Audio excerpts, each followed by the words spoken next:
एकनाथ शिंदे साहब को जब मैसेज गया कि बीजेपी का हाईकमांड ने देवेंद्र फडणवीस जी को मुख्यमंत्री बनाने का तय किया है, तो माननीय एकनाथ शिंदे साहब नाराज हो गए हैं। बीजेपी की इतनी सीटें आई, 132 सीटें बीजेपी की आई है, और इसीलिए मुझे लगता है कि इसमें मार्ग निकालना चाहिए। देवेंद्र फडणवीस जी को मुख्यमंत्री बनाकर एक तो एकनाथ शिंदे साहब डिप्टी सीएम भी बन सकते हैं, या अगर उनको डिप्टी सीएम बनना उनके लिए थोड़ा ठीक नहीं होगा, तो केंद्र में वो कैबिनेट मंत्री के रूप में मोदी साहब के मंत्रिमंडल में आ सकते हैं। मुझे लगता है कि महाराष्ट्र में महायुति को बहुत बड़ी सफलता मिली है, और उसमें एकनाथ शिंदे, देवेंद्र फडणवीस और अजित पवार जी का योगदान तो ही है, लेकिन माननीय नरेंद्र मोदी साहब ने, अमित शाह साहब ने, जेपी नड्डा साहब ने बहुत सारी सभाएं ली, और इसीलिए मतलब विकास के मुद्दे पर हम ये चुनाव लड़े थे, इसीलिए हमको बड़ी सफलता मिली है।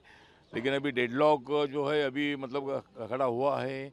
एकनाथ शिंदे साहब को जब मैसेज गया कि बीजेपी का हाईकमांड ने देवेंद्र फडणवीस जी को मुख्यमंत्री बनाने का तय किया है, तो माननीय एकनाथ शिंदे साहब नाराज हो गए हैं, तो उनका नाराज होना हम समझ सकते हैं। लेकिन बीजेपी की इतनी सीटें आई, 132 सीटें बीजेपी की आई है, और इसीलिए मुझे लगता है कि इसमें मार्ग निकालना चाहिए, और देवेंद्र फडणवीस जी को मुख्यमंत्री बनाकर एक तो एकनाथ शिंदे साहब डिप्टी सीएम भी बन सकते हैं, या अगर उनको डिप्टी सीएम बनना उनके लिए थोड़ा ठीक नहीं होगा, तो केंद्र में वो कैबिनेट मंत्री के रूप में मोदी साहब के मंत्रिमंडल में आ सकते हैं। तो ऐसा कोई मार्ग इसमें से निकलना चाहिए, या फिर मेरा मत ऐसा है कि इसमें एकनाथ शिंदे साहब को कोई बीजेपी ने ऐसा शब्द नहीं दिया था कि भाई आपको आगे भी आपको मुख्यमंत्री बनाएंगे। तो इसीलिए मुझे लगता है कि इसमें मार्ग निकालने के लिए तीनों नेताओं ने एक साथ बैठना चाहिए, और माननीय नरेंद्र मोदी साहब, अमित शाह साहब इसमें थोड़ा इंटरफेयर करके इसमें से मार्ग निकालने की आवश्यकता है। और इसलिए मेरा तो सुझाव ये है कि एकनाथ शिंदे साहब अगर केंद्र में आते हैं तो इस विवाद को खत्म किया जा सकता है, और महाराष्ट्र में 2 डिप्टी सीएम बनेंगे, एक एकनाथ शिंदे साहब का भी डिप्टी सीएम बनेगा, दूसरा अजित दादा पवार जी भी डिप्टी सीएम रहेंगे। तो ऐसा कोई मार्ग इसमें से निकालना चाहिए, या फिर बीजेपी के हाईकमांड को इसके संबंध में निर्णय लेना है। अगर किसको मुख्यमंत्री बनाना है, अगर बीजेपी की ज़्यादा सीट है इसीलिए लोगों को लगता है कि देवेंद्र फडणवीस जी मुख्यमंत्री बनेंगे, लेकिन आखिर में निर्णय क्या लेना है ये माननीय मोदी साहब और माननीय अमित शाह साहब तय कर सकते हैं।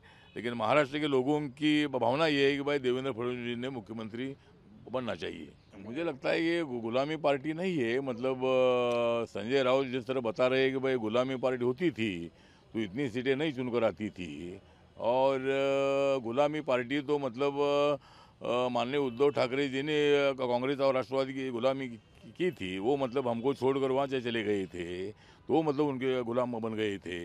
तो इधर कोई गुलाम का विषय नहीं है, गुलाम का शब्द का प्रयोग करना ठीक नहीं है। तो इसीलिए मुझे लगता है कि एकनाथ शिंदे की पार्टी हो या अजित दादा पवार की पार्टी हो, ये गुलाम की पार्टी नहीं है, ये ना सलाम की पार्टी है, ये तो अपनी अपनी मजबूत पार्टी है। अजीत पवार की एनसीपी तो मुख्यमंत्री पद की दौड़ से बाहर शिंदे और फडणवीस के बीच में नजर आ रहा है। अब चूंकि एकनाथ शिंदे अब नाराज भी चल रहे, इस्तीफा दे दिया है, अब कैसे समीकरण को समझा जाए, कैसे हल किया जाए? क्योंकि ये भी कहा जा रहा है कि शायद अमित शाह ने पहले कुछ प्रॉमिसेस भी किए हैं एकनाथ शिंदे को। क्या ऐसी कोई बातचीत सामने आ नहीं, रही है? मुझे लगता है कि एनसीपी के अजित दादा पवार जी ने तो खुलकर देवेंद्र फडणवीस जी के नाम को सपोर्ट किया है, और अजित दादा पवार जी ने बोला है कि मैं सीएम पद के रेस में नहीं हूँ, क्योंकि उनको मालूम है कि बीजेपी की इतनी सीटें 132 सीट चुनकर आई है, और इसीलिए मुझे लगता है कि इसमें अभी एकनाथ शिंदे साहब को ही समझना है कि इसमें निर्णय क्या लेना है। उन्होंने जो इस्तीफा दिया है वो तो मुख्यमंत्री पद का इस्तीफा इलेक्शन के बाद देना ही पड़ता है, और इसीलिए उन्होंने इस्तीफा दे दिया है। उसका इस्तीफा मतलब पूरे मंत्रिमंडल का इस्तीफा होता है, और फिर नए मंत्रिमंडल का शपथ होता है।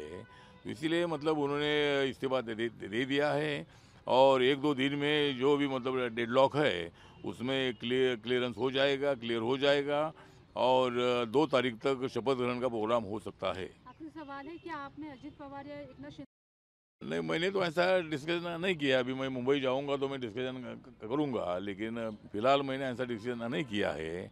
मेरे मन की ये बात है कि अगर एकनाथ शिंदे साहब को डिप्टी सीएम बनना उनके लिए ठीक नहीं होगा, तो वो केंद्र में आकर मंत्री बन सकते हैं, या फिर वहाँ रहना है तो वहाँ डिप्टी सीएम पद पर रहने में कोई दिक्कत नहीं है। जिस तरह देवेंद्र फडणवीस भी मुख्यमंत्री 5 साल रहे थे और वो एकनाथ शिंदे जी के नेतृत्व में डिप्टी सीएम बने थे, तो इसमें से महाराष्ट्र के विकास के लिए मतलब निर्णय लेने की आवश्यकता है। तो इसमें कोई ना कोई तो फैसला माननीय एकनाथ शिंदे साहब ने जल्दी जल्दी लेना चाहिए, ऐसा मुझे लगता है।